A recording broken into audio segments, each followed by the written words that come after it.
கிறிஸ்துவில் பிரியமான சகோதர சகோதரிகளே, அப்படியாக 2026 காணுகிற பாக்கியத்தை ஆண்டவர் நமக்கு தந்துவிட்டார். அதற்கு ஆண்டவருக்கு நன்றி செலுத்துவோம். கடந்த வருடத்தில் இருந்தவர்கள் இந்த வருடம் இல்லை.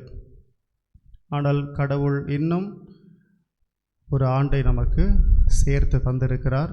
அதற்காக ஆண்டவருக்கு நன்றி செலுத்துவோம்.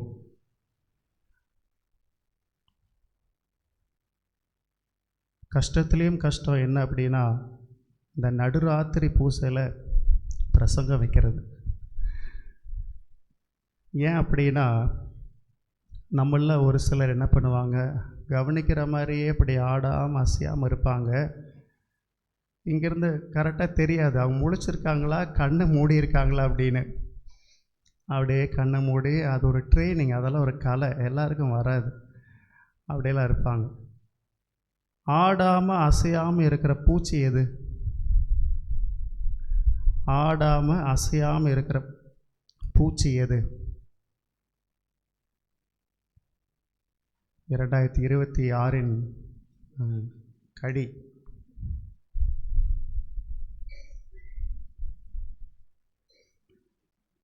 தெரியலையா? செத்துப்போன பூச்சி.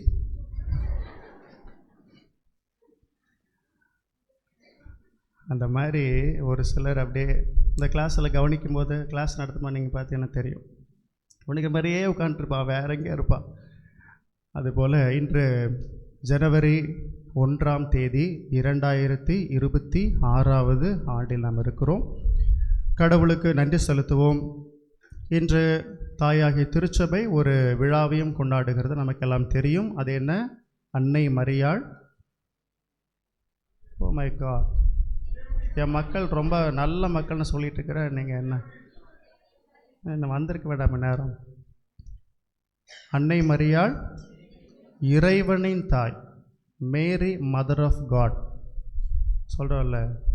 மரியே இறைவனின் தாயே எங்களுக்காக வேண்டிக் கொள்ளும், லிட்டனியில் சொல்கிறோம்ல, அதான் இல்லையா? மேரி மதர் ஆஃப் காட், மரியாள் கடவுளின் தாய்.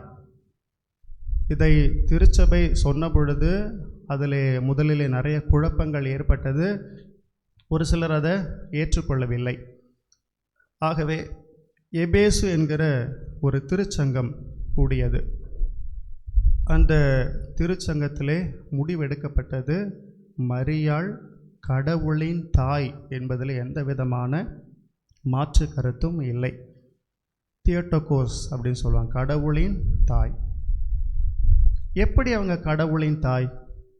ஏன் ஒரு ஆர்கியூமெண்ட் வச்சாங்கன்னா, அவங்க இயேசுவை தானே பெற்றெடுத்தாங்க, அப்போ இயேசுவின் தாயின்னு தானே சொல்லணும். அவங்க எப்படி கடவுளின் தாயாக மாற முடியும்? அப்போ இயேசு யார்? இயேசு கடவுளா? இயேசு கடவுள் இல்லையா? இயேசு கடவுள்னா இயேசுவை பெற்றெடுத்த மரியா கடவுளின் தாய். இதில் எந்த விதமான சந்தேகத்துக்குமே நமக்கு இடம் இல்லை. இது விவிலியத்தில் எங்கேயாச்சும் இருக்கா?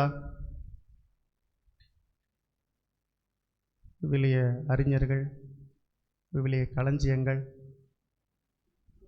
விவிலியம் எங்கேயாச்சும் இருக்கா? விவிலியத்தில் எங்கேயாச்சும் இருக்கா? மரியாள் இறைவனின் தாய் எங்கேயாச்சும் இருக்கா?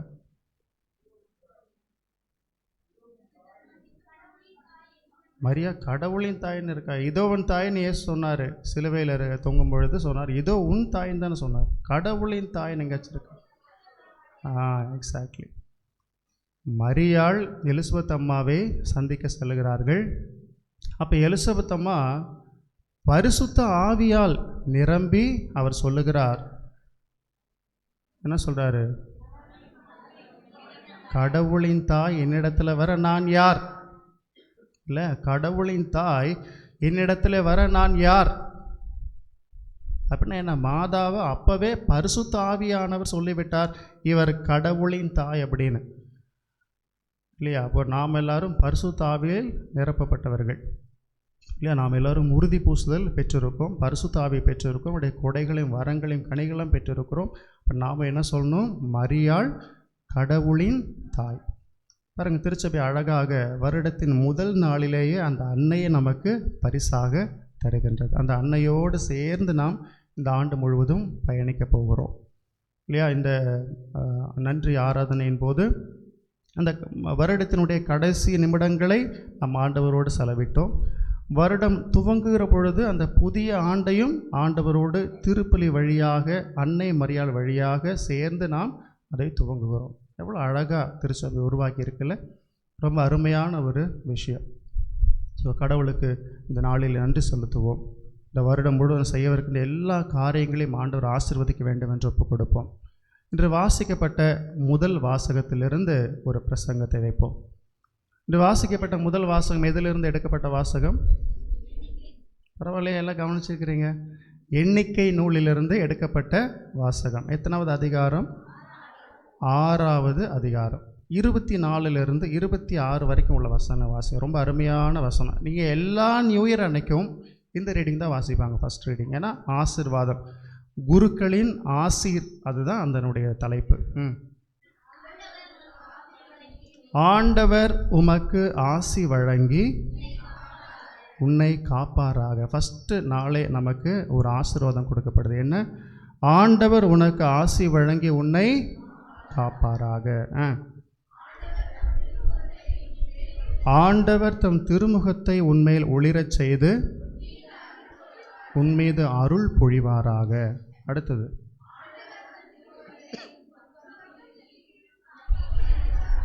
ஆண்டவர் தம் திருமுகத்தை உன் பக்கம் திருப்பி உனக்கு அமைதி அருள்வாராக. 3 ஆசீர்வாதம் கொடுக்குறாங்க. என்னென்ன? ஃபஸ்ட்டு என்ன? ஆண்டவர் உனக்கு ஆசி வழங்கி உன்னை காப்பாராக. இது கடவுள் வெளிப்படுத்தி அந்த குருக்களுக்கு, ஆரோன் வழியாக எல்லா குருக்களுக்கும் நீங்கள் இந்த ஆசீர்வாதத்தை மக்களுக்கு கொடுக்கணும் அப்படின்னு கடவுள் வெளிப்படுத்திய ஆசீர்வாதங்கள். அப்போ அந்த காலத்திலிருந்து குருக்கள் இந்த ஆசீர்வாதத்தை மக்களுக்கு வழங்குகிறார்கள். என்ன ஆசீர்வாதம்? ஆண்டவர் உனக்கு ஆசி வழங்கி. ஆண்டவர் உனக்கு ஆசி வழங்குவார். ஆண்டவருடைய ஆசீர்வாதம் நமக்கு தேவையா? நீங்கள் என்ன நினைக்கிறீங்க? ஆண்டவர் ஆசீர்வாதம் இல்லாமல் நம்ம வாழ முடியுமா? முடியாது. ஆண்டவருடைய ஆசீர்வாதம் நமக்கு தேவை. அப்போது குருக்கள் ஆசி வழங்குறாங்க. ஆண்டவர் உனக்கு ஆசி வழங்கி. கடவுள் யாருக்கெல்லாம் ஆசி வழங்கி இருக்கிறார்? பழைய ஏற்பாட்டில் பார்க்கும்போது நிறைய பேருக்கு ஆசி வழங்கியிருக்கிறார் இல்லையா? ஆபிரகாம் 12, 1, 2 படிச்சிங்கன்னா தெரியும். நீயே ஆசியாக விளங்குவாய் அப்படின்னு கடவுள் அவரை பிளஸ் பண்ணார். You will be a blessing இல்லையா? நீ மற்றவர்களுக்கு நீ ஆசியாக விளங்குவாய் அப்படின்னு கடவுள் ஆபிரகாமை ஆசீர்வதிக்கிறார். அதிலிருந்து ஆபிரகாமுக்கு வளர்ச்சிக்கு மேலே வளர்ச்சி இல்லையா? செல்வத்துக்கு மேலே செல்வம். அந்த ஊரில் பெரிய பணக்காரர் ஆபிரகாம். சாதாரண ஆளில் பெரிய பணக்காரர். அவ்வளோ லேண்டு வச்சுருந்தார். அவ்வளோ லேண்டு, அவ்வளோ செல்வம் இருந்துச்சு, அவ்வளோ ஒட்டகம் இருந்துச்சு, அவ்வளோ கால்நடைகள் இருந்துச்சு அவர்கிட்ட. ஏன்? கடவுளுடைய ஆசீர் அவரோடு இருந்தது. அதே போல் தான் மோசையை கடவுள் ஆசீர்வதித்தார் இல்லையா? அந்த மக்களை எல்லாம், இஸ்ரேல் மக்களை வழிநடத்தக்கூடிய அந்த சக்தி அவருக்கு கடவுள் கொடுத்தார். அதே போல் யோசேப்புக்கு கடவுளுடைய ஆசீர்வாதம் கிடைச்சது. சிறைச்சாலையில் கூட கடவுள் அவரை ஆசீர்வதித்தார். அவருடைய அந்த சகோதரர், கூட இருந்த சகோதரர்கள் பொறாமை நிமித்தம் அவரை பாழும் கிணற்றில் தள்ளிவிட்டு அவரை கொலை செய்ய பார்த்தார்கள், அடிமையாக விற்றார்கள். ஆனால் கடவுளுடைய ஆசீர்வாதம் யோசேப்பு மேலே இருந்துச்சு. அவர் அந்த எகிப்து தேசத்துக்கே ஆளுநனாக மாறுகிறார். எல்லா சூழ்நிலையிலும் அந்த யோசேப்பு கடவுளையே நம்பி இருந்தார். கடைசியில் என்னாச்சு? சிறையில் இருந்த யோசேப்பு, அடிமையாக விற்கப்பட்ட யோசேப்பு, அவர் அந்த தேசத்திற்கே ஆளுநராக மாறுகிறார். Price the Lord. இதுதான் கடவுளுடைய ஆசி பெற்றவர்கள் வாழக்கூடிய நிலைமை. பிரச்சனை வரும், முன்னாடி எல்லாம் நம்ம நினைக்காதெல்லாம் வரும், அதையெல்லாம் கடந்து பெரிய ஒரு உயர்வை கடவுள் நமக்கு தருவார். அல்லேலூயா. ஆமேன் சொல்லுங்கள். ஆமேன். ஆமேன். அது எனக்கு நடக்கட்டும் அப்படின்னு அர்த்தம். ஆமேன். அது அப்படியே நடக்கட்டும். ஆமேன். அடுத்தது, ஆண்டவர் உனக்கு ஆசி வழங்குகிறார். அடுத்தது, ஆசி வழங்கி உன்னை காப்பாராக. ரொம்ப முக்கியம். He will protect you. அவர் உன்னை காப்பார். எல்லா விதமான ஆபத்துகளிலிருந்து, விபத்துகளிலிருந்து இல்லையா, இடர்களிலிருந்து, நேச்சுரல் கலாமிட்டிஸ், இயற்கை பேரழிவிலிருந்து உன்னை அவர் காப்பார், உன்னை பாதுகாப்பார். இது யார் தான் பண்ண முடியும்? கடவுள் தான் பண்ண முடியும். நல்ல காசு போட்டு சூப்பர் கார் வாங்குறீங்க, காஸ்ட்லியான கார் வாங்குறீங்க. நீங்கள் நினைக்கிறீங்களா உங்களுடைய திறமையினால தான் நீங்கள் நினச்ச இடத்துக்கு போயிட்டு வர்றீங்க அப்படின்னு? இல்லவே இல்லை. கடவுள் உங்களை காக்கவில்லை என்றால் கட்டுவோரின் உழைப்பு வீணாய் போகும். திருப்பாடல் 127:1. கடவுள் வீட்டை கட்டவில்லை என்றால் கட்டுவோரின் உழைப்பு வீணாய் போகும். கடவுள் நகரை காக்கவில்லை என்றால் காப்போரின் உழைப்பு வீணாய் போகும். இப்போ கடவுள் தான் நம்மை பாதுகாக்கிறார். போயிட்டு வர்றோன்னா நம்ம திறமையினால. நான் பெரிய டிரைவர் தெரியுமா, நான் சூப்பராக, சின்ன எவனா ஒருத்தர் நம்ம கரெக்டாக தான் போவோம், எவனா வந்தால் முடிஞ்சு சொல்லி. அதனால் கடவுள் தான் நம்மை பாதுகாக்கிறார். அப்போ இன்றைக்கி கடவுள் நமக்கு அந்த ஆசீர்வாதம் தரார். கடவுளுக்கு ஆசி வழங்கி 2வது உன்னை காப்பாராக. ஆமேன். ஆமேன்னா அதுக்கு நான் எடுத்துக்கிறேன்னு அர்த்தம். ஆமேன். ஓகே. 3வது என்னது? ஆண்டவர் தம் திருமுகத்தை உன்மேல் ஒளிரச் செய்து. ஆண்டவர் தம் திருமுகத்தை உன்மீது ஒளிர செய்து. திருமுகத்தை உன்மீது ஒளிரச்சு. அவருடைய திருமுகம் எப்படிப்பட்டது? பிரகாசமானது. அந்த பிரகாசத்தை உன்மீது அவர் ஒளிரச் செய்வார். அந்த பிரகாசம் உங்கள்கிட்ட வரும்பொழுது என்னாகும்? உன்னிடம் இருக்கிற இருள் மறைந்து போகும். உன்னிடம் இருக்கிற பயம் மறைந்து போகும். உன்னிடம் இருக்கிற பதட்டம் மறைந்து போகும். உன்னிடத்தில் இருக்கிற காயங்கள் குணமாகும். ஏன்னா அந்த ஒளி வரும்பொழுது இருள் அங்கே இருக்காது. அல்லேலூயா, அல்லேலூயா. அப்போ அவர் சொல்கிறாரு, உன்னுடைய திருமுகத்தை உன்மீது ஒளிரச் செய்வார் அவர் அப்படின்னு. மோசே மலை மேலே போனார் கடவுளை பார்க்க, கடவுளை அவர் தரிசிக்க. மலை மேலே போய் ரொம்ப நேரம் அவர் கடவுளோடு உரையாடி கொண்டிருந்தார். முகமாக அவரை தரிசித்தார். அவர் திரும்பி வருகிற பொழுது அவருடைய முகம் சூரியனை போல பிரகாசித்தது. மக்கள் எல்லாம் பார்க்குறாங்க, பிரைட்டாக இருக்கிறாரு, பிரைட்டாக இருக்கிறார். ஏன்? கடவுளுடைய ஒளி அவர் மீது பட்டது. இன்றைக்கி நம்ம ஜெபிப்போம். ஆண்டவரே, உம்முடைய திருமுக ஒளி வீசி என் மீது வீசி என்னை ஆசீர்வதியும். ஆமேன். அடுத்தது, திருமுகத்தை உன்மீது ஒளிரச் செய்து உன்மீது அருள் பொழிவாராக. ரொம்ப முக்கியம், அருள் பொழிவாராக. கிரேஸ், அருள், கிரேஸ். நீ உழைப்பதாலோ விரும்புவதாலோ எதுவும் நிகழ்வதில்லை. மாறாக கடவுளுடைய இரக்கத்தாலேயே எல்லாம் நிகழ்கிறது. Price the Lord. கரங்களை தட்டி ஆண்டவருக்கு நன்றி செலுத்துவோம்.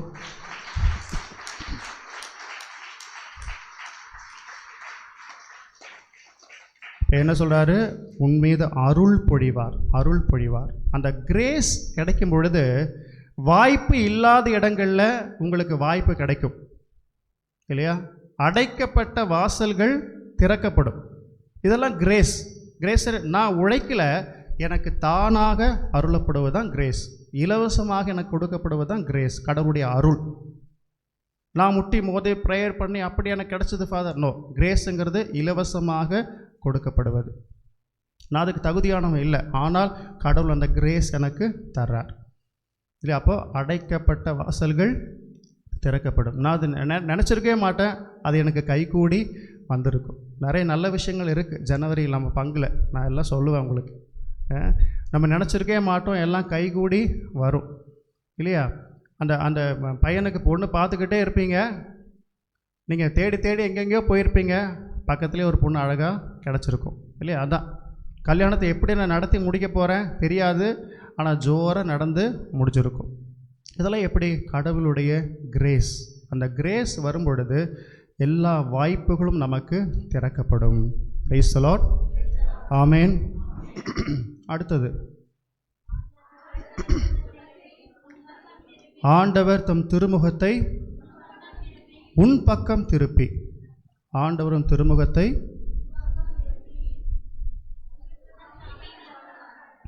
இதை மட்டும் எடுப்போம். ஆண்டவர் தம் திருமுகத்தை உன் பக்கம் திருப்பி. அப்படின்னு என்ன? God sees you. கடவுள் உன்னை காண்கிறார். திருமுகம் உன் பக்கமாக திரும்புகிறது. எவ்வளோ பெரிய விஷயம் இல்லையா? மக்கள் காத்து கிடந்தாங்க, ஆண்டவரே என்னை பாருங்க இல்லையா? நீங்கள் பார்த்தா போதும், இயேசு அந்த அந்த அந்த பெதஸ்தா குளத்தில் போகும்பொழுது நிறைய நோயாளிகள் இருந்தாங்க.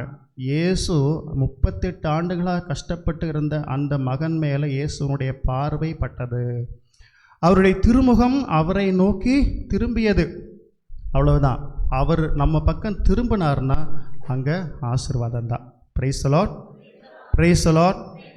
அப்போ கடவுள் தமது திருமுகத்தை உங்கள் பக்கம் திருப்புகிறார் இந்த புதிய ஆண்டில். ஆமேன், ஆமேன். நமக்கு அதான் ரொம்ப ரொம்ப முக்கியம் இல்லையா? அவர் நம்மளை பார்க்கணும். அவர் உன்னை காண்கின்றார். அவர் அந்த ஆகாருக்கு சொன்னார் இல்லையா, அவர் எப்படிப்பட்ட தேவனாமா? காண்கின்ற தேவன், காண்கின்ற தேவன். மனுஷன் பார்க்காததையெல்லாம் கடவுள் பார்க்குறார். நீ உள்ளுக்குள்ள அழுவுறத யாரும் பார்க்க முடியாது, ஆனால் கடவுள் அதை காண்கிறார். உன்னை காண்கின்ற தெய்வம். அவர் பார்த்தா போதும் அங்கே அற்புதம், அவர் பார்த்தா போதும் அங்கே ஹீலிங், அவர் பார்த்தா போதும் நம்முடைய வாழ்க்கை சுபிட்சமாக மாறும். அல்லேலூயா. அப்போ ஆண்டவர் இன்னைக்கு சொல்கிறார், அவர் உன் பக்கமாக தமது திருமுகத்தை திருப்புகிறார். ஆமேன். அடுத்தது கடைசியாக திருப்பி என்ன செய்கிறாரு? உங்களுக்கு அமைதி அருள்வாராக. ஷாலோம், peace, peace be with you. உங்களுக்கு அமைதி அருள்வாராக. இயேசு கிறிஸ்து யோவான் நற்செய்தி 14ஆம் அதிகாரம் 27ஆம் வசனத்தில் சொன்னார் இல்லையா, உங்களுக்கு அமைதி குறித்தாக்குகிறேன், அமைதியை விட்டு செல்லுகிறேன். நான் தருகிற அமைதி இந்த உலகம் தருகிற அமைதி போன்றது அல்ல. இந்த உலகம் தருகிற அமைதி நிரந்தரமானது அல்ல. ஆனால் நான் தருகிற அமைதி நிரந்தரமானது இல்லையா? அதான் ஏசு சொன்னார் இல்லையா, காசு பணத்தால் கிடைக்க முடியாத அந்த அமைதி, அந்த நிம்மதி. நீங்கள் நிறைய பேர் சொல்கிறாங்களே, காசு பணம்லாம் இருக்குது ஃபாதர், ஆனால் வீட்டில் நிம்மதி இல்லை ஃபாதர், பொண்டாட்டி தொல்லை தாங்க முடியல ஃபாதர், புருஷன் குடிச்சிட்டு வரான் ஃபாதர், நிம்மதி இல்லை ஃபாதர், பிள்ளைங்க சொன்ன பேச்சு கேட்க மாட்டேங்குது ஃபாதர், காசெல்லாம் இருக்குது ஃபாதர், ஆனால் எங்கள் வீட்டில் நிம்மதி இல்லை. அதுதான் அந்த அமைதி. Price the Lord. இன்றைக்கி புது வருஷத்தில் ஆண்டவர் சொல்கிறாரு, உங்களுக்கு அமைதி அவர் அருள்வார் அப்படின்னு குருக்கள் ஆசி வழங்குறாங்க. ஆமேன். அப்போ இதெல்லாம் இன்றைக்கி நமக்கு கிடைக்க போகிற ஒரு அருமையான ஒரு நாள். அதுதான் இன்றைக்கி முதல் வாசகத்தில் கொடுக்கப்பட்டது. ஆரோன் வழியாக எல்லா குருக்களும் மக்களுக்கு வழங்குகிற அந்த ஆசி தான் நமக்கு இன்று முதல் வாசகத்திலே கொடுக்கப்பட்டிருக்கிறது. மறுபடியும் அதை நம்ம திரும்ப எல்லாரும் சேர்ந்து வாசிப்போமா? நான் சொல்கிறேன், நீங்கள் எல்லாம் சொல்லுங்கள். ஆண்டவர் உனக்கு ஆசி வழங்கி உன்னை காப்பாராக. ஆமேன். ஆண்டவர் தம் திருமுகத்தை உன்மேல் ஒளிரச் செய்து உன்மீது அருள் பொழிவாராக. ஆமேன். ஆண்டவர் தம் திருமுகத்தை உன் பக்கம் திருப்பி உனக்கு அமைதி அருள்வாராக. ஆமேன். எல்லோரும் சேர்ந்து திருப்பாடல் 121 எடுத்துக்கோங்க. எல்லாரும் சேர்ந்து வாசித்து இந்த மறையுரையை நிறைவு செய்வோம். திருப்பாடல் 121 நம்மை பாதுகாக்கின்ற ஒரு திருப்பாடல். இந்த ஆண்டு முழுவதும் ஆண்டவர் நம்மை பாதுகாக்க வேண்டும் என்று சொல்லி நாம் அனைவரும் சேர்ந்து வாசிப்போம். எடுத்துட்டிங்களா? திருப்பாடல் 121 வாசிக்கலாமா? மலைகளை நோக்கி என் கண்களை உயர்த்துகின்றேன், எங்கிருந்து எனக்கு உதவி வரும்? விண்ணையும் மண்ணையும் உண்டாக்கிய ஆண்டவரிடமிருந்தே எனக்கு உதவி வரும். அவர் உம் கால் இடராதபடி பார்த்து கொள்வார். உம்மை காக்கும் அவர் உறங்கிவிட மாட்டார். இதோ இஸ்ரேலை காக்கின்றவர் கண்ணயர்வதும் இல்லை, உறங்குவதும் இல்லை. ஆண்டவரே உம்மை காக்கின்றார். அவர் உம் வலப்பக்கத்தில் உள்ளார்.